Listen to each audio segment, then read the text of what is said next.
What's up, everybody? Welcome to Political Fight Club. I'm Robert Durden. This episode's going to be a two-parter. We're going to start off with you guys helping me choose my next book for the book club. I've got 3 picked out, and you guys can vote in the comments below if you want. Usually they have about the same criteria as far as books go. They have short chapters. They're not terribly long, usually. Readable language that aren't going to put people to sleep. And I also don't buy new books, so I know you guys recommend to me sometimes that I should go out and buy this book, but I buy all my books from like Habitat for Humanity or the bookstore in the library for like 50 cents a piece. So I don't always go out and spend $20 on a book. I don't have the money to do that, but these books have come to me over the last couple of months. Secondarily, we're going to be talking shit about idiots at the end here, so if you want to stick around to the end, I'm going to make fun of some people. There's a lot of Twitter drama going on that's kind of stupid and childish, and I'm just going to, well, keep making fun of those people in a childish manner. So if you want to stick around for that, that ought to be fun.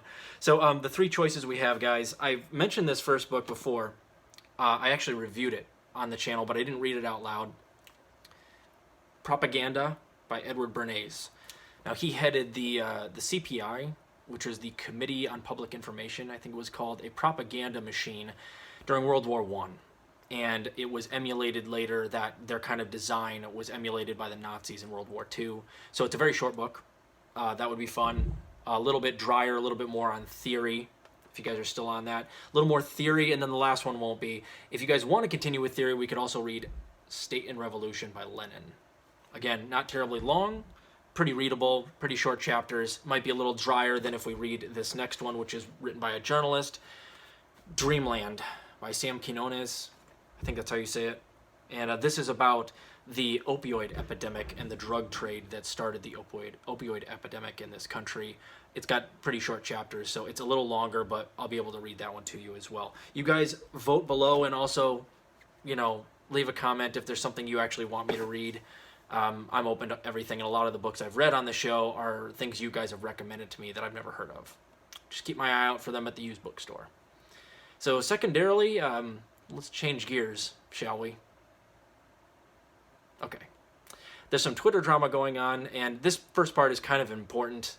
Jackson Hinkle has been permanently demonetized on YouTube for some shit. I don't know exactly what it was. I imagine it was his coverage on Putin and Ukraine, and I don't want this to happen. I don't agree with Jackson on everything. I know what you fucking neo-libs in the audience, I don't know why you're watching my show, but if you are, you're like, well, you can't like Jackson Hinkle because of this. Listen, I don't agree with Jackson on everything. For instance, he's a patriotic socialist, which I'm not a patriotic socialist. I think it's kind of an oxymoron to call that socialism, because it's like injecting nationalism into an inherently non-nationalist ideology, which is pure socialism or communism. So I think that's a little ridiculous. Patriotic socialism doesn't make sense to me. Another thing I don't agree with Jackson on is apparently he was talking about how Jordan Sheridan's face looks like a vagina. He like posted a picture of them next to one another on Twitter and was like, I can't tell the difference between these two things, which begs the question, what kind of vaginas has Jackson Hinkle been dealing with? Because I've seen some, and never in my life have I seen a vagina that looked like Jordan Sheridan's face. If Jordan Sheridan's face actually looked like a vagina, I think TYT would have done a camel toe segment on it already, Jackson. So that was a little bit weird. We don't agree on that, but I still don't want this to happen to him. And I know what you're thinking right now. Rob, did you just make a joke about Jordan Sheridan's face being a camel toe? I don't know. Sounds like something I would do.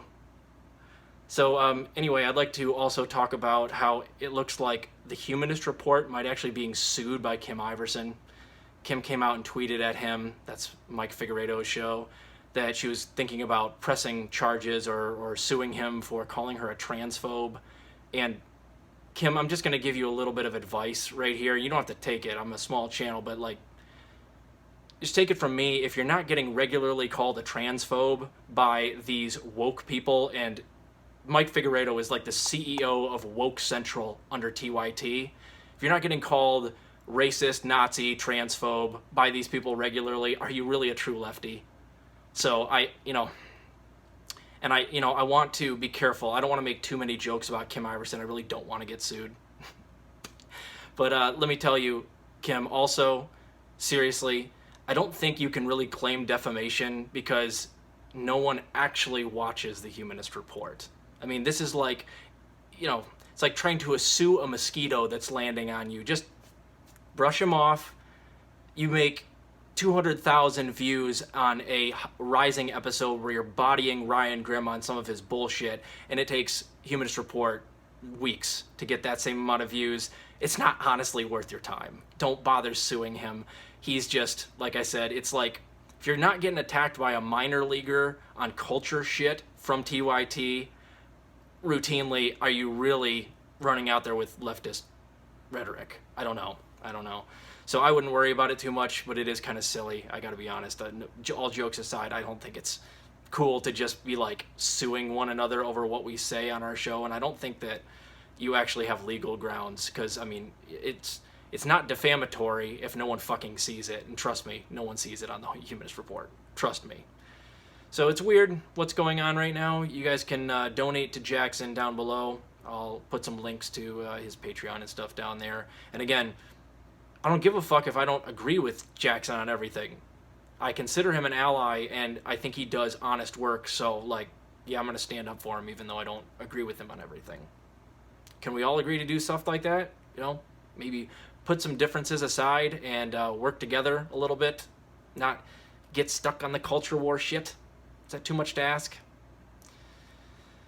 Maybe. Keep fighting that good fight out there. I'll talk to you later.